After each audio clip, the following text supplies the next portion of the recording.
Good morning, everybody. Hello, I'm Kate Allen. I'm with Johnson County Community College, and I'm so pleased to serve as president of UCS this year. On behalf of UCS, we're so glad to welcome you to our annual meeting and our Human Service Awards presentation this morning. We're so glad you're joining us virtually to celebrate the mission of UCS. I know we're not together normally for our regular breakfast event, but I hope you've got a great cup of coffee and are somewhere comfortable and are eager to catch up with friends and colleagues through our chat feature today, so check that out. Before we get started, I want to take a moment to recognize so many elected officials, many of whom are on our call today. You play a key role in addressing health and human service and educational needs of our residents through the policies you set and oversee, so thank you for your public service. Additionally, I want to thank the administrative and frontline staff in our county and cities, our public safety professionals, our educational institutions. You have carried an incredible load this year, keeping our communities and services up and running. Your leadership and dedication during the pandemic have been inspiring. I also want to thank our health and human service organizations, both public and private. Many of you are with us this morning. Your work and dedication has never been needed more than during the pandemic. You are key to the fabric and well-being of our community, our residents, and UCS is so honored to partner with you in this work. Again, we encourage everybody online this morning to share your thanks with each other and appreciation in the Zoom chat feature on your screen. The highlight of our annual meeting is the Human Service Awards. For more than 50 years, UCS has been recognizing individuals and organizations that make a difference in our community. I'd like to take a moment to recognize our past honorees. Several of you are with us this morning. You have a special place in our community's history. The names are on your screen, and I hope you'll join me in thanking them for their lasting contribution to building a better tomorrow. Stronger Community Together is the theme of today's event. UCS, we're more than an organization. We're a vision, a belief that through research, education, advocacy, resource allocation, and of course, thoughtful planning and collaboration, together we can impact and improve the well-being of our community's most vital resource, its people. Together, all of these community sectors can play an important role in creating a healthy community. Of course, the work of UCS could not be done without our funders. Major supporters of our year-round work include the United Way of Greater Kansas City, Johnson County government, and the great partnership we have with the county and the cities who support our Human Service Fund, our Alcohol Tax Fund, and this year, our Housing Study and Task Force work. In addition to the core funding, we rely on grants, businesses, and individual gifts. Keep grant partners this year are Reach Healthcare Foundation, Kansas Health Foundation, and Health Forward Foundation. Also, thank you to today's annual meeting sponsors. They are listed in your program that I hope you received prior to this morning's event. So please join me in thanking all of our funders and sponsors. Last but not least, you know UCS is a great staff team, and we are governed by a wonderful board of directors and guidance from our council advisors. Thank you all for your service, especially in this time of change and challenge. This is the time of year we say goodbye to 3 retiring board members who are completing their service. I want to thank Brian Brown, Lee Jost, and Justin Nichols. Your leadership and support have helped guide this organization over the last 6 years. Thank you. I would like to say welcome to our new board members, officers, and council advisor members for 2021. Your program provides a list and background of those new members and officers. And for 2021, our new board members include Marshawn Butler, Vice President of Clinical Support Services and Children's Mercy Hospital Kansas Operations, Dr. Mickey McLeod, Vice President and Chief Academic Officer at Johnson County Community College, and Reverend Adam Hamilton, author and the founding pastor of the United Methodist Church of the Resurrection.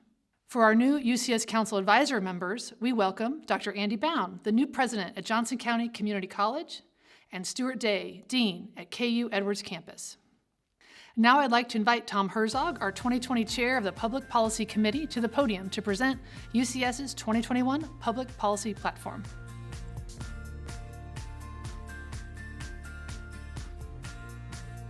Thank you, Kate. As we know, public policy at the local, state, and national levels shapes and determines the availability of programs and services that protect, support, and promote the well-being of individuals and families.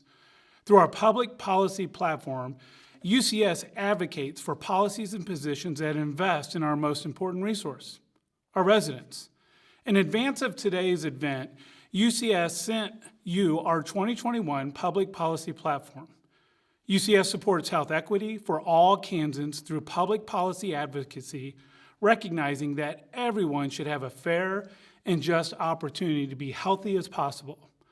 This requires intentionality addressing health disparities such as poverty, discrimination, and their consequences. Institutional racism is taking a toll on communities of color. Health equity requires and asks that we remove institutional obstacles to health, like disparities in access to housing, education, employment, and health services.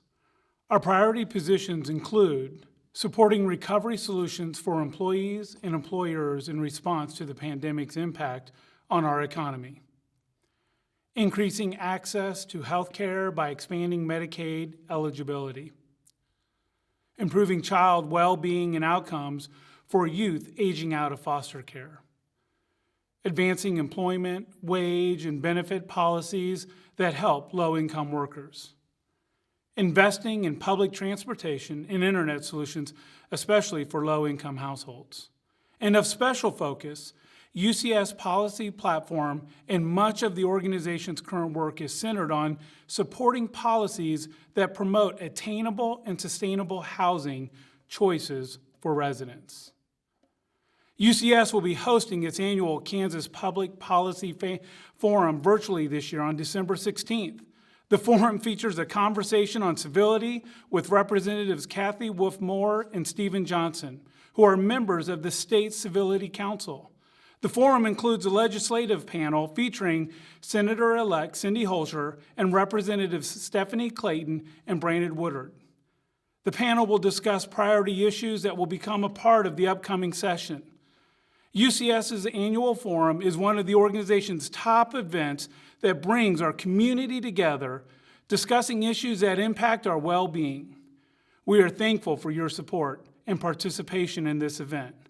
At this time, I'd like to turn it over to UCS Executive Director Julie Brewer and Board President Kate Allen. They will share some of the challenges and opportunities 2020 presented the organization and its community partners.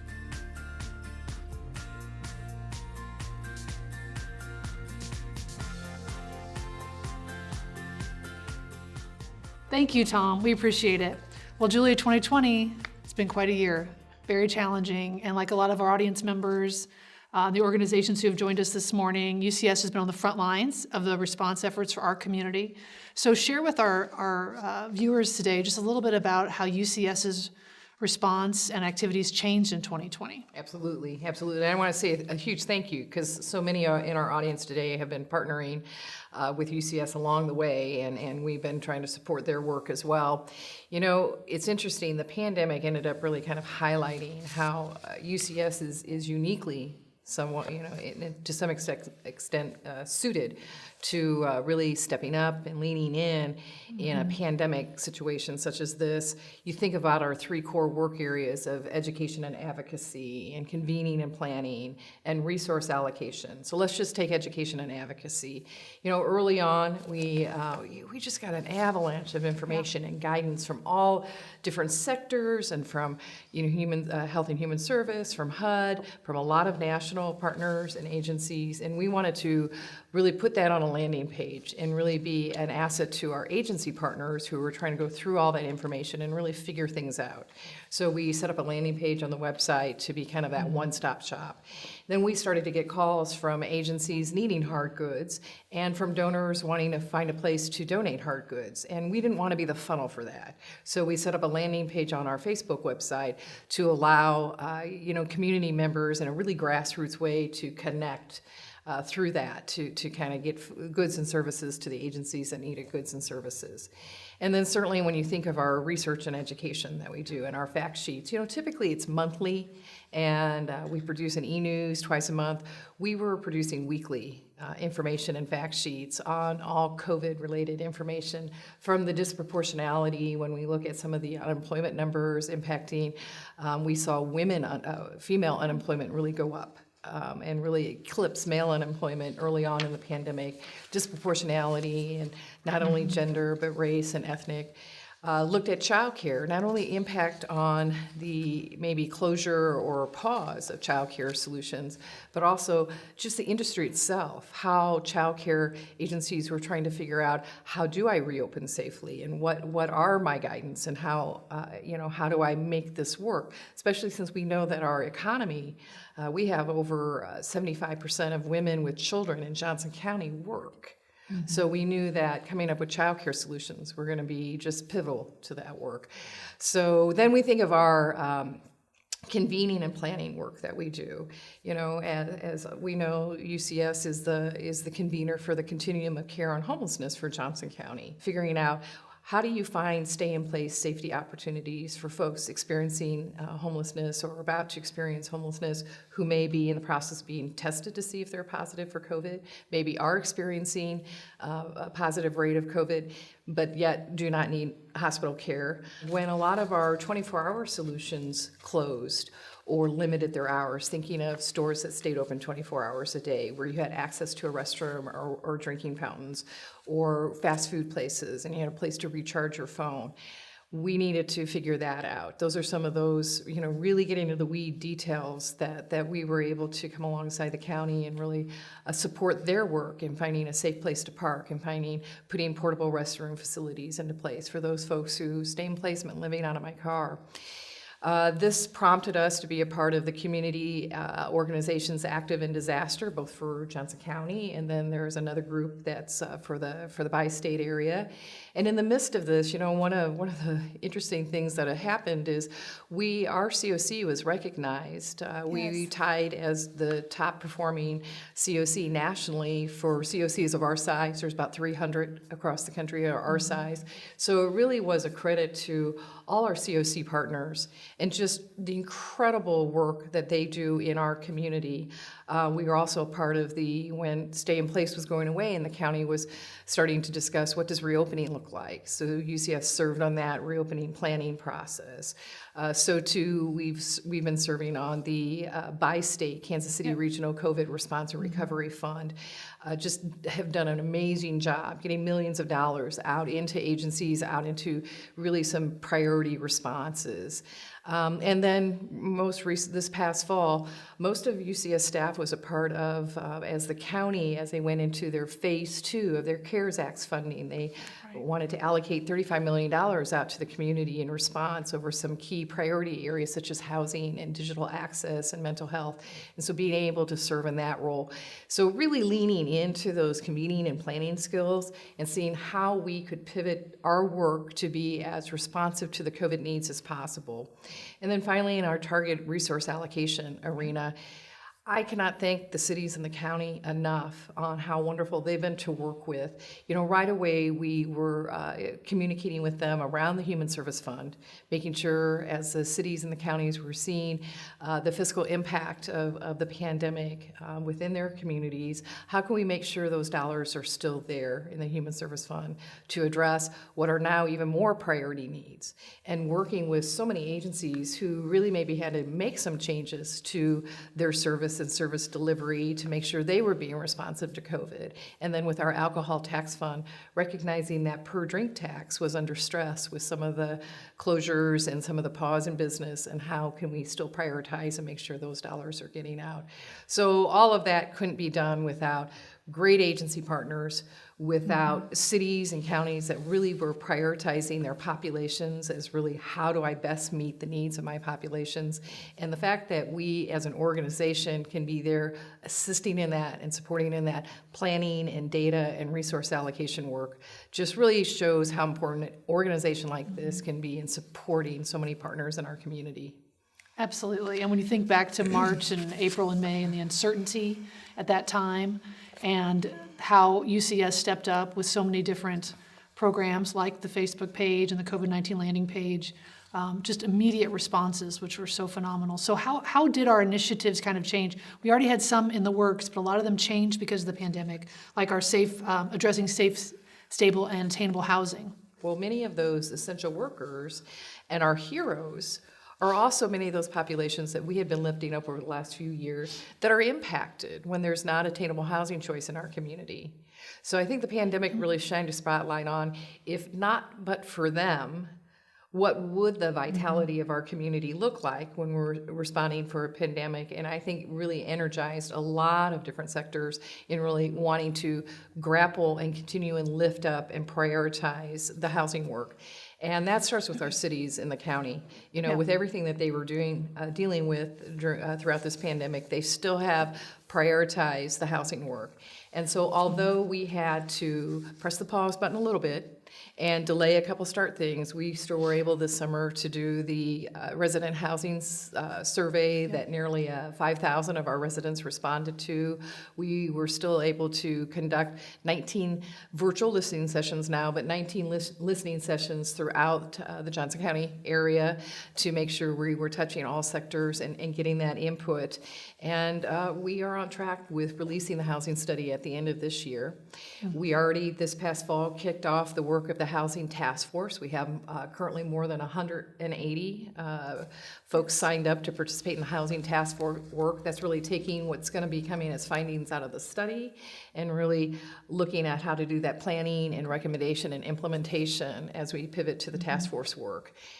So we're tickled with that, being able to continue to move that work forward and really have maybe a better understanding of how vital housing is, especially in times like these. That's great to hear. I didn't know it was high as 180. Absolutely. It keeps growing. And counting. That's great. Well, one of the important groups that many of our viewers care about, and obviously is a focus group for UCS, is transitional age youth. So transitional age youth would be those late teens into their 20s, those members of our community. So what did that work look like for us in 2020 around that transitional age youth population? Well, you know, and I can't stress enough with our transitional age youth, that 18 to 24 population, you know, when we were looking at those initial unemployment number claims, as we've been doing week after week since the pandemic has begun, we saw things like that age group being disproportionately represented in unemployment.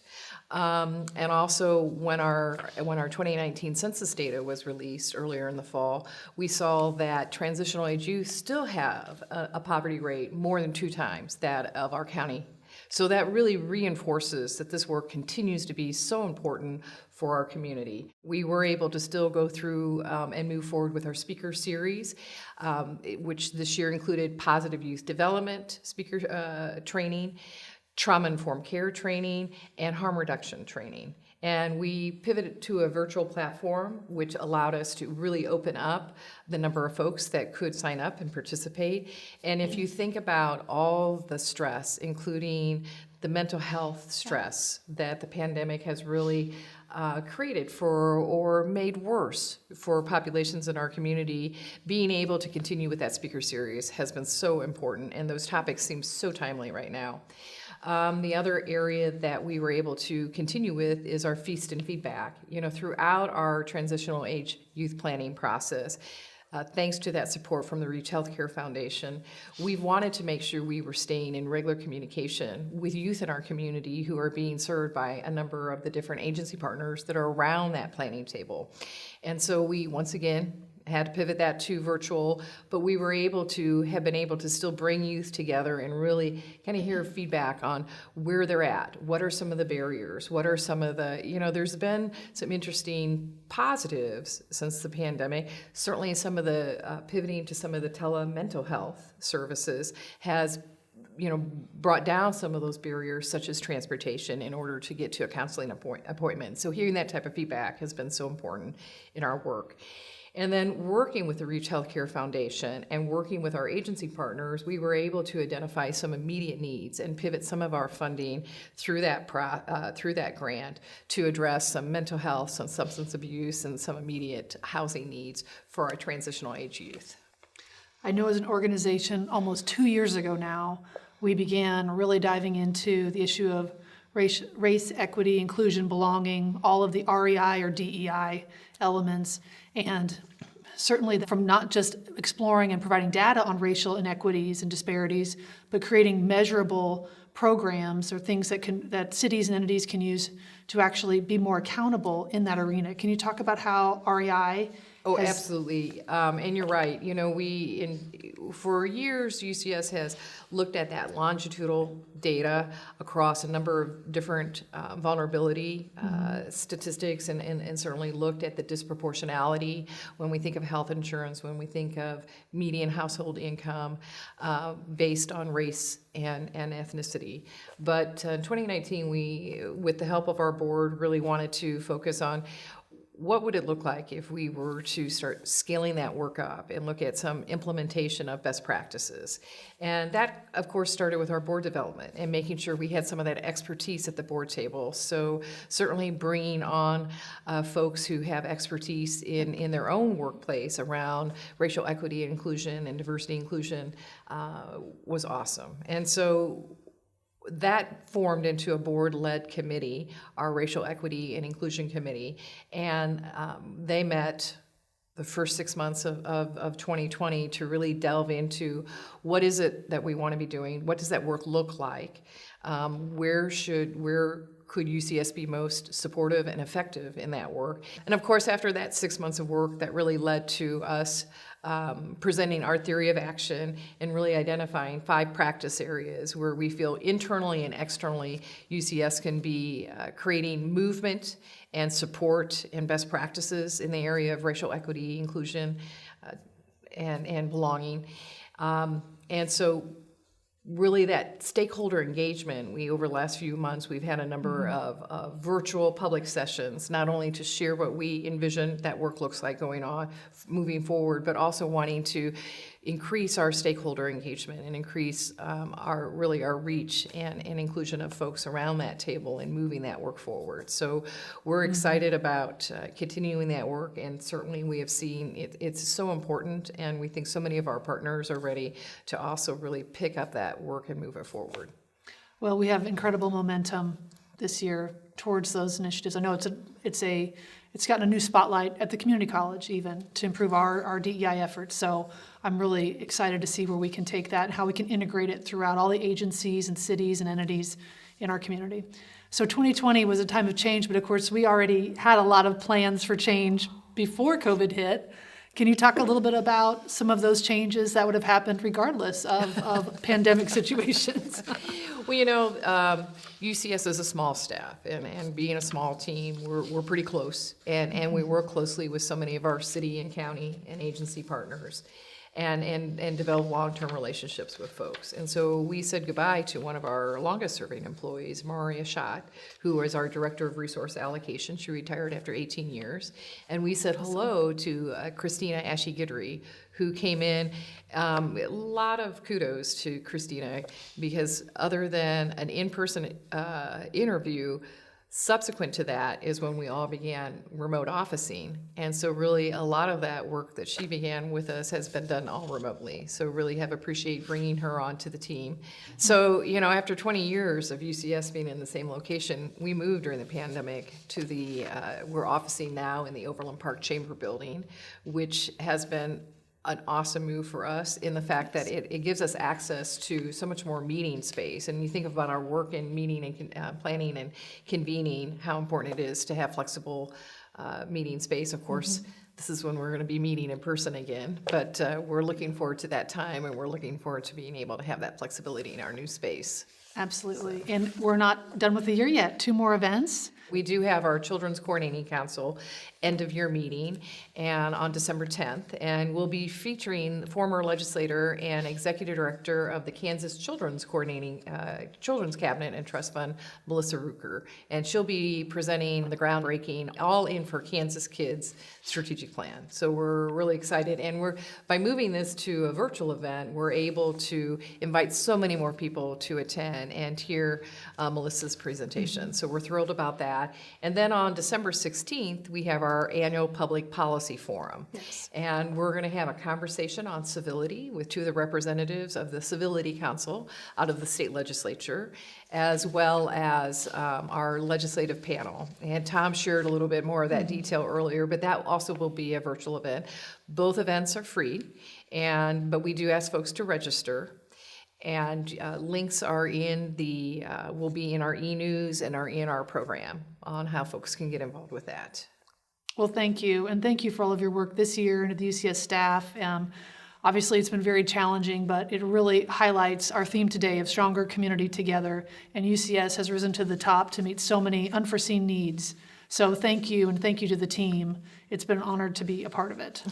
Well, I just want to thank all our audience tuning in, because really, we're really a representation of the work that the greater community has been doing through our agencies, through our cities, through our county, and we're just happy to be a part of that work.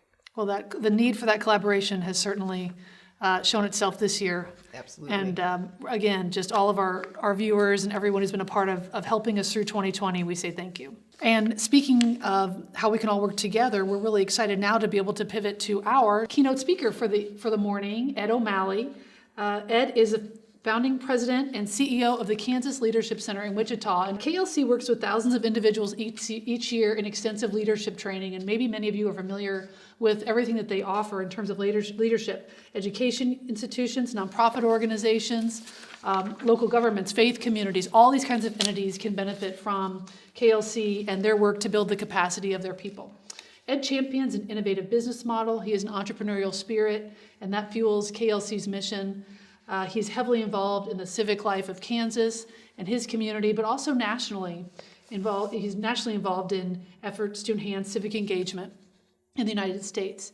Ed previously served 2 terms in the Kansas House. He was an aide to former Governor Bill Graves, and he's co-author of 3 books, so check those out if you have time. We're so excited to have Ed joining us, and so I will turn it over to him for his remarks. Welcome, Ed.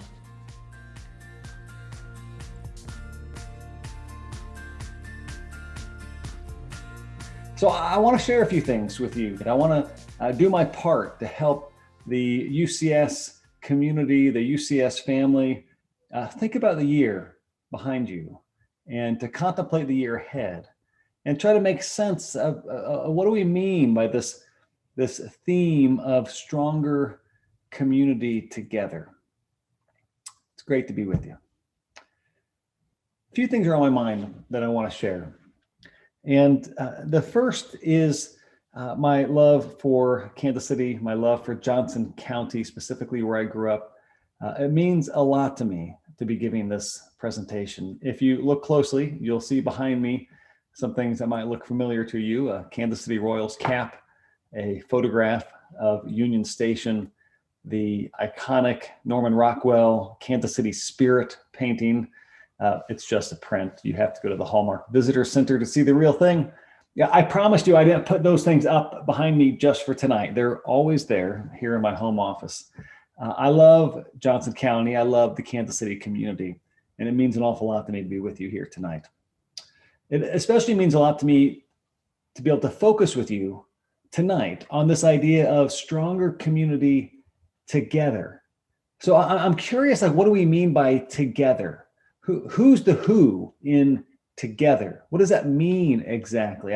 I'm familiar with UCS and I love UCS. When I was in Johnson County serving in the legislature, I served on a few different committees of UCS. I loved that experience and worked closely with UCS on a number of policy initiatives when I was in the legislature so many years ago.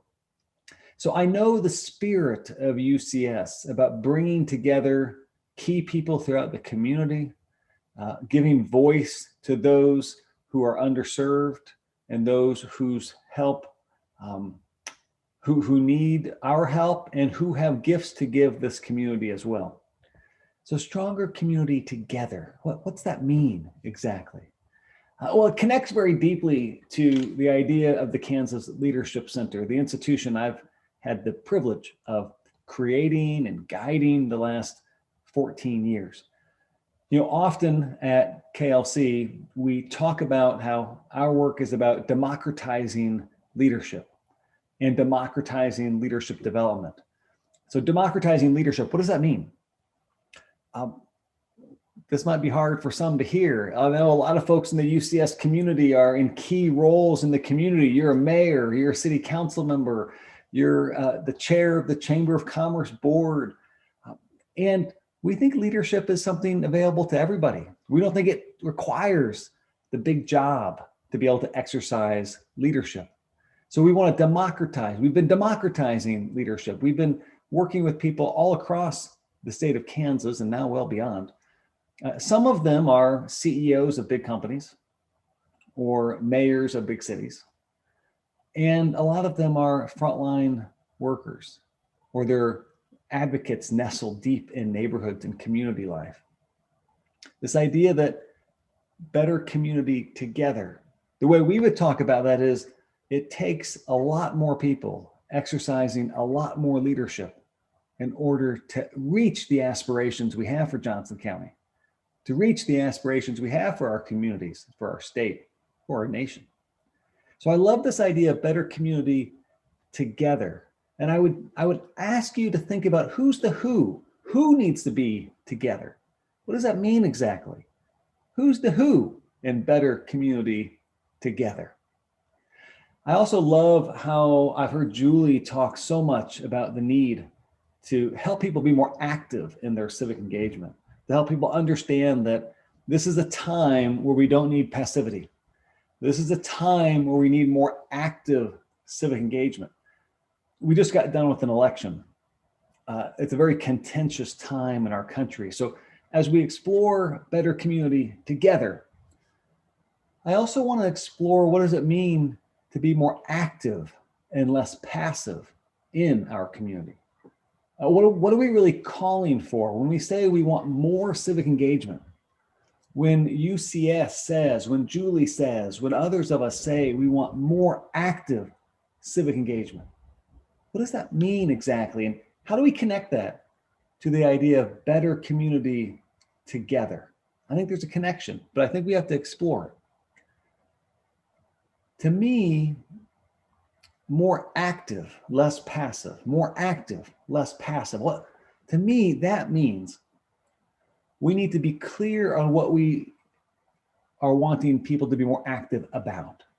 And I want to propose to you tonight that one of the things I believe is so critical for the future of the work of UCS, so critical for the future of Johnson County, so critical to the future of so many of our communities, is we need more people actively lending their leadership, actively exercising leadership to mend our civic fabric. Mend our civic fabric. You might have heard the story of Benjamin Franklin leaving the Constitutional Convention in Philadelphia, and an older woman on the street stops him and says, "Well, Dr. Franklin, what kind of government have you created for us?" And his answer was, "A republic, if you can keep it." If you can keep it. What does it mean to keep the republic? What's that mean exactly? How would I know if you have been keeping the republic? How would you know if I have been keeping the republic? If you watched me the last month or two, what would tell you that I have been indeed keeping the republic? I want to connect this idea of keeping the republic to the call for more active civic engagement and the call for better community together. I mentioned a minute ago that I believe we need to mend our civic fabric. I believe the biggest danger to our republic today is the deep polarization, the sorting of our country into two mega identities, and the inability for people to value the other, but even the inability for people to know the other. I believe the future of the work that UCS cares about, the future of our social service work, the future of bettering community, neighborhood, life, the future is going to require us to not just have more people more active in civic life, but more people more active at mending our civic fabric, more people more active at keeping the republic. See, I don't think just voting means you're keeping the republic. I don't think today in the year 2020, given the division in our country, just donating to your preferred candidate and being a cheerleader for your preferred issue or candidate I don't think that means you're keeping the republic. I don't want you to stop doing those things, by the way. Keep doing them. But we need more of us willing and able to go another step beyond advocating and engagement around our preferred politics and towards keeping the republic. That means engaging the other. So again, it gets to this idea of what do we mean by better community together? Who's the who there? Who needs to be together? What do we mean when we say better community together? And what does that look like for you? What does that look like for me? What does that look like for those of us throughout Johnson County working to improve our communities, working to improve our organizations? There's another idea I want to explore with you for just a moment around this idea of being more active rather than passive. We are faced with, I believe, multiple pandemics. Of course, there's the pandemic, COVID, the coronavirus, but we also have the pandemic of social injustice, racism in all of its forms, including systemic. We also have the pandemic that is a distrust of institutions and our political system. These multiple pandemics converging on us right now in 2020, I believe require a type of active engagement we have yet before seen in our lifetimes. And I believe as individuals who care deeply about our community, who are positioned with great opportunity and who have been given much, that much is expected, especially around this idea of being more active during these pandemics, more active during this moment when we are needed most. I want to close here in the next few minutes with one more way of thinking about this for you. I know the people involved with UCS. I know the type of people who, if we were all gathered together today, if we were all in a banquet room together, I know the types of people who would be in the room with us. I know how hard and how passionate you work for your community. I know how committed you are and how involved you are.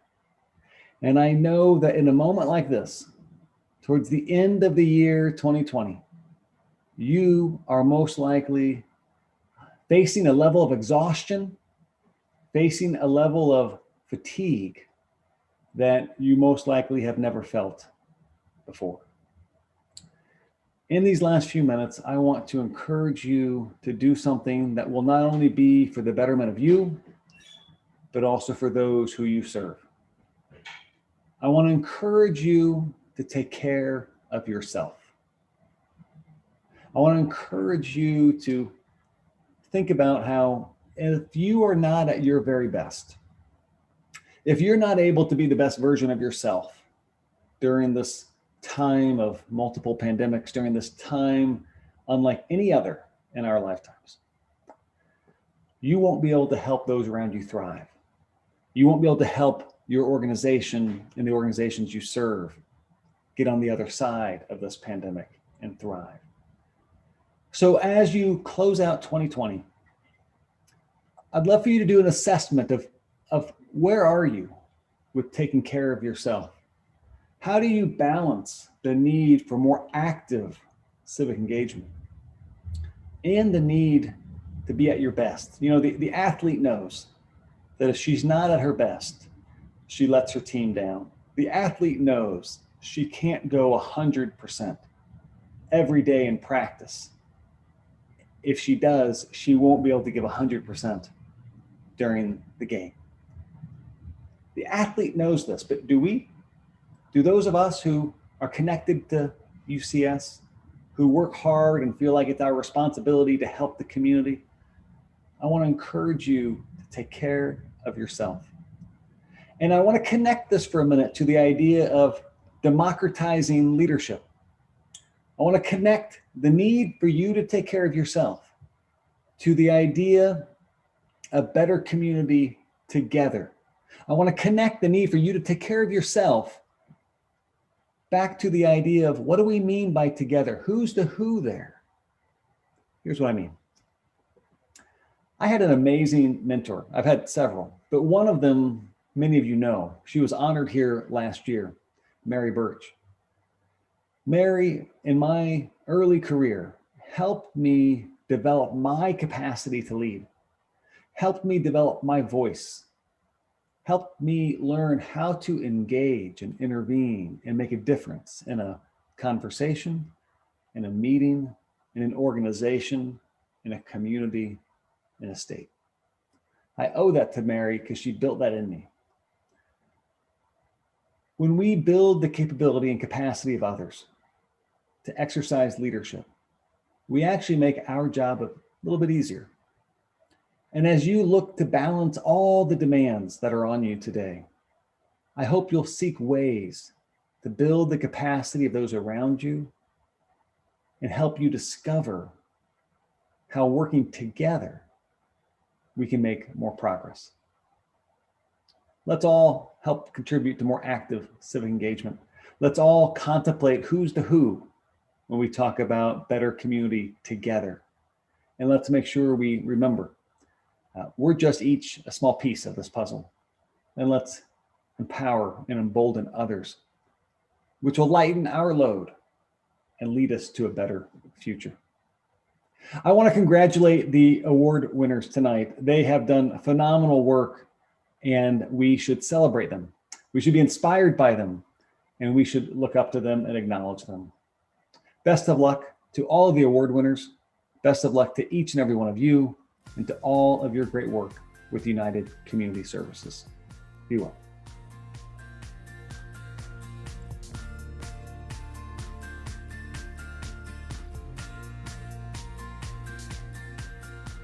Thank you, Ed, for your inspiring words. And now, let us continue this morning's inspiration with UCS Annual Human Service Awards. These annual awards recognize the profound impact we have in improving the human condition when we make the effort to care, to help, and to connect with those around us. I'm Eric Arazo, UCS board member and coordinator of diversity and engagement for Olathe Public Schools. It is my honor to present the 2020 Citizen of the Year Award to Pastor Sylvia Romero, a community leader who has provided lasting contributions that enhance the well-being of Johnson County residents. Her leadership and service as the director of Center of Grace in Olathe has created a positive impact in our community. She is a longtime advocate, working quietly and tirelessly for the past 20 years as a champion for equity and inclusion and serving the needs of vulnerable populations, especially within the Latino community. Pastor Sylvia Romero's work connects families with a vast range of valuable services, including preschool for children, English classes for adults, free healthcare screenings, a community garden, food pantry, and a clothing closet. Pastor Sylvia and Center of Grace partners with other community organizations like the Boys and Girls Club, Catholic Charities, and more. Pastor Sylvia also provides free community dinners, which adapted during the COVID-19 pandemic to be a grab-and-go meal.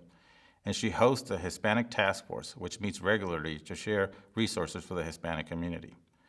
She has worked to reimagine services and strengthen partnerships throughout the COVID-19 pandemic to continue connecting residents to resources during the time when support is needed more than ever. Pastor Sylvia Romero's dedication and selfless service to our community has improved the lives of countless families, and we are pleased to honor her efforts today as our 2020 Citizen of the Year. Pastor Sylvia's body of work is a great example of what it means to create a stronger community together. Let's hear from Pastor Sylvia in her own words.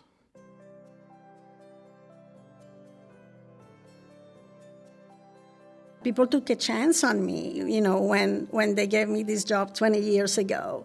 I'm a member of Grace United Methodist Church, and they were looking for somebody who would be willing to do something with Hispanic ministry. So I started working part-time at the Center of Grace, just reaching out to Hispanic people in general, and have learned a lot about what the needs are in the community, what resources are in the community, and how to reach out and help those who are most in need.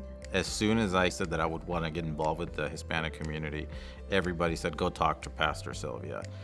She just has been amazing in connecting people with resources and just being there for everybody. I think the beauty of this is that by bringing together all these other organizations and volunteers from all over the community, then we can reach out to more people. We see needs. If somebody's doing something about it, we partner. If nobody's doing anything about it, then we start something up. So that's, for example, how the free community dinners began. We have added all kinds of other programs and created new partnerships, like with the Boys and Girls Club. Most people would consider Johnson County an affluent community, but Pastor Sylvia and her programs are located in a specific area of Johnson County where there are families in need. And so she was instrumental in really establishing a footprint in Olathe. She was boots on the ground from day one, helping us get established. Another partnership is Johnson County Community College offers the English classes for adult immigrants from all over the world, and we in turn offer an ELL preschool for their kiddos. Then those kids can also start learning English and get ready for kindergarten while mom or dad are learning English. Years ago when I got here, our community was barely starting to grow, and she was already running with the work that she was doing because she saw a big need in connecting folks and making sure that they felt welcomed and that they fit in. And I think in 2020, if you ask the Hispanic community if they feel that they belong in Olathe, they would say yes, and I think a big part of that is because of Pastor Sylvia. You see her heart, you see her passion, you know what her faith is, you know what her beliefs are. That genuine nature pays off 10, 20-fold in helping her partner with and identify resources to meet the needs across the community. So I am the eternal optimist, and my hope is that we can continue to work together so that we can keep building this community where everyone feels welcome and feels affirmed, where they can share their gifts. And I think that 2020 is really giving us this great opportunity. That's how I look at it. To acknowledge what's going on, to learn as best we can, and to work together to make life better for those who need it the most. And that way we all really become a stronger and more loving community.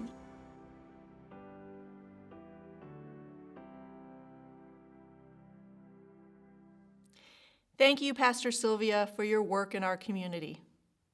Good morning. I am Patty Markley, UCS board member and Vice President of Policy and Strategic Development for the Enterprise Center in Johnson County. It is my honor to present the Distinguished Public Service Award to Dr. Lee A. Norman, Secretary of the Kansas Department of Health and Environment. Dr. Norman represents the ongoing COVID-19 response effort of all our state and local public health departments. Public health officials such as Dr. Norman have played a vital role in the well-being of our community throughout this COVID-19 pandemic. Secretary Norman was appointed to his current position in March of 2019. He served in the Air Force as a family physician, flight surgeon, and combat medic instructor, and has been a chief medical officer for over 26 years, most recently at the University of Kansas Health System. He is a clinical assistant professor at the University of Kansas School of Medicine and has served on the governing board of Heart to Heart International, a humanitarian organization based in Lenexa, Kansas. In his military role, Dr. Norman is currently a colonel in the Kansas Army National Guard. Throughout the COVID-19 pandemic, Secretary Norman has been a key public health figure, providing public health information, regular press briefings, statewide leadership, and opportunities for residents, including children, to ask questions related to the virus and public health. UCS presents Secretary Norman with the 2020 Distinguished Public Service Award, which recognizes outstanding public service by a government official who has advanced human services and improved quality of life for residents of Johnson County. Recognizing Dr. Norman is a tribute to the incredibly vital role local public health departments play in keeping our communities healthy, and highlights the importance for readily available resources to meet the need of all community members, especially our underserved populations. We recognize and applaud the efforts of all our public health officials to address the changing needs of our community throughout COVID-19. Let's take a look at Secretary Norman and public health in action during this pandemic.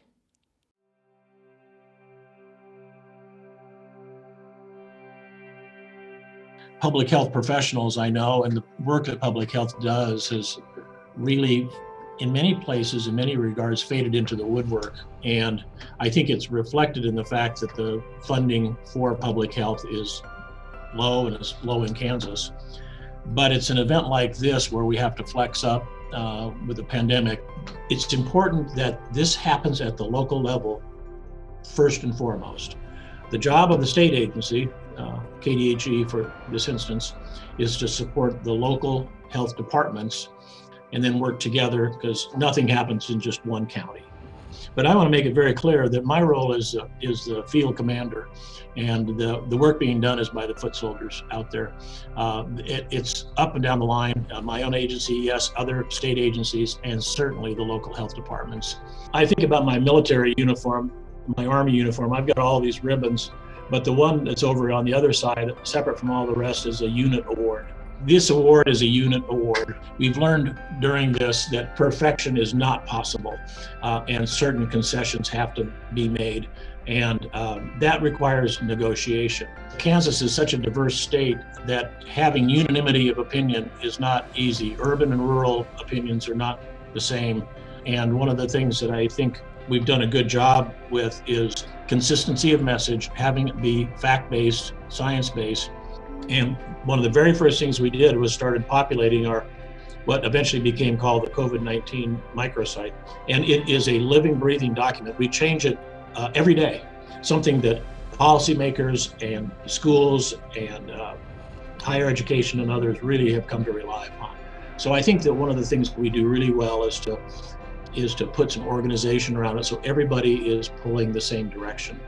Certain populations are at higher risk, and we've seen that, and you've seen that play out with nursing homes, prisons, essential workers who find themselves with COVID-19 patients all the time, people that are in close approximation, and then the racial and ethnic minorities and low-income people. And it's really important to identify those populations and make a special effort to reach out to and be invited into those populations to have impact to protect them also. So we try to customize our effort both in terms of messaging and in terms of testing and then management of the people who become infected, because everybody responds differently to this virus. This is not a routine problem. Routine problems can be handled through routine problem-solving mechanisms. This is a novel problem. Remember early on in this, it was called the novel coronavirus, and it's turned into a novel response.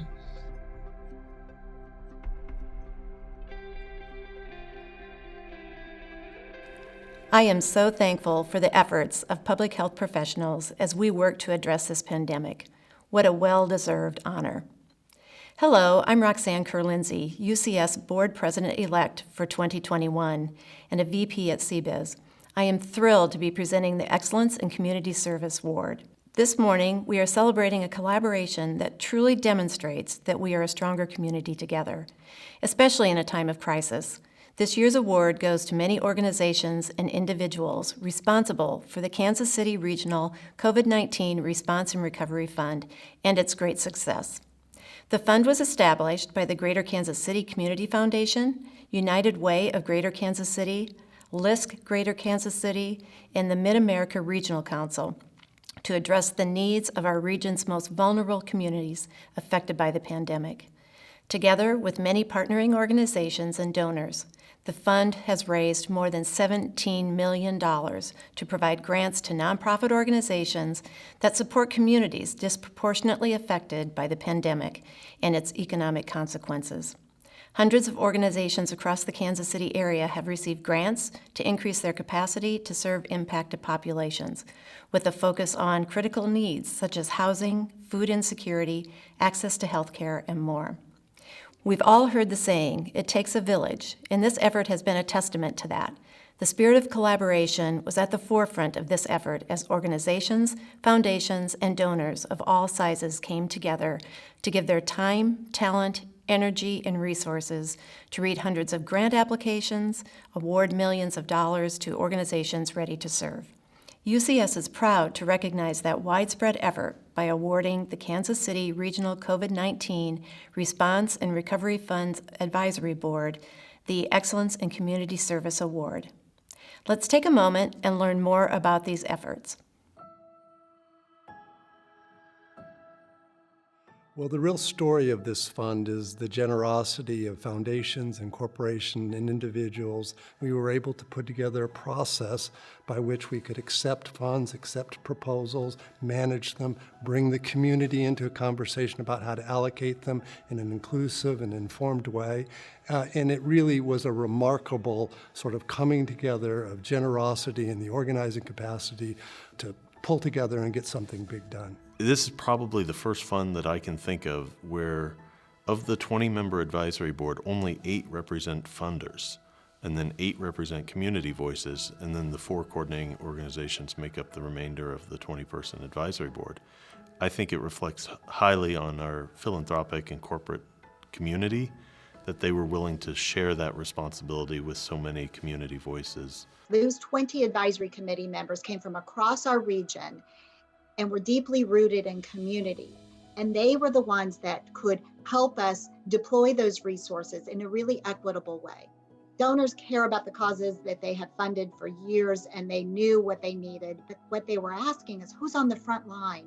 Who is on the front line that I can help to support? And that's what this fund was designed to do, was to be a centralized place. We asked them literally 2 questions. What do you need and how would you spend resources? And then we tried to raise money around that to support them. And we set it up strategically to be a response and recovery fund.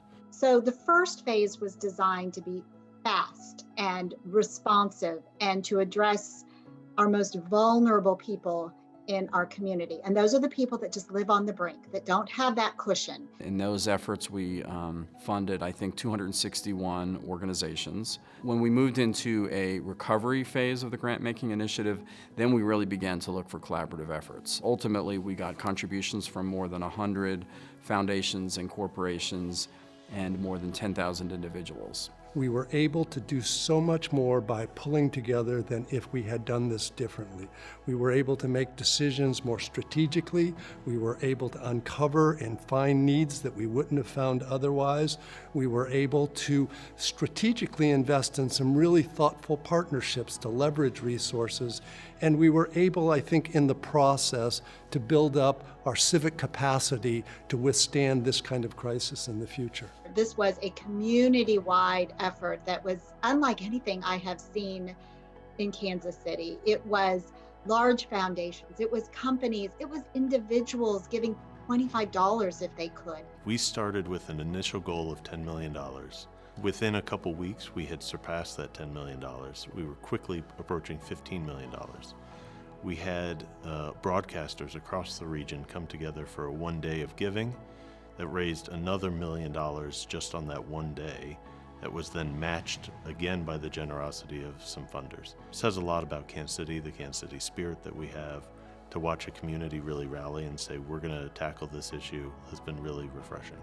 It proves what Kansas City is capable of when the chips are down. Our whole community came together. And for me, that is what philanthropy is all about. It is an honor to get to do the work that I do on a daily basis. And I've really felt that sense of privilege to be a part of this effort since the pandemic began, to get to help, the thousands of households that we're helping as a part of that effort. I am just so proud of this town. The generosity of the people who stepped forward to invest in real and urgent human needs, the speed at which the needs became evident, the scale of the problem, the region-wide nature of the problem, the number of partners who came together, the inclusive way that we made decisions. I've been in public service in this town for 30 years, and this is perhaps the most gratifying experience I've been through, to see people and institutions pull together on a dime to meet real needs in every corner of this region in a way that was extraordinary. Congratulations to all of our award recipients. They truly represent that we are a strong community together, even in times of crisis.